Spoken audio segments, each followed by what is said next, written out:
అమృత తల్లి, ఈరోజు చాలా విశేషమైన రోజు. నీకు గుర్తుందా లేదా? మొన్న చెప్పాను కదా నేను.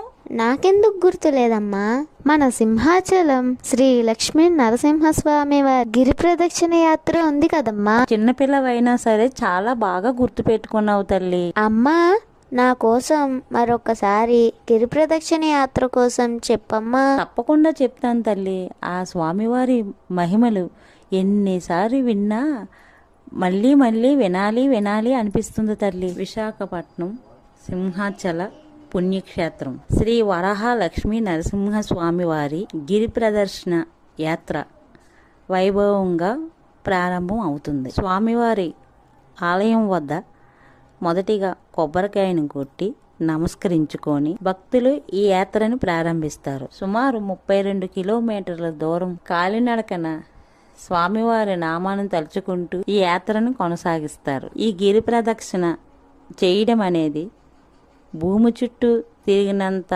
పుణ్యాన్ని ఇస్తుందని భక్తులు నమ్ముతారు. తల్లి, ఈ యాత్ర చేసేటప్పుడు స్వామివారి నామాన్ని తలుచుకుంటూ చేస్తారని చెప్పాను కదా, నీకు ఒక మంత్రం కూడా చెప్పాను, గుర్తుందా? నాకు చాలా బాగా గుర్తుందమ్మా. ఈ మంత్రమే కదా? ఉగ్రం వీరం మహావిష్ణుం జ్వలంతం సర్వతోముఖం.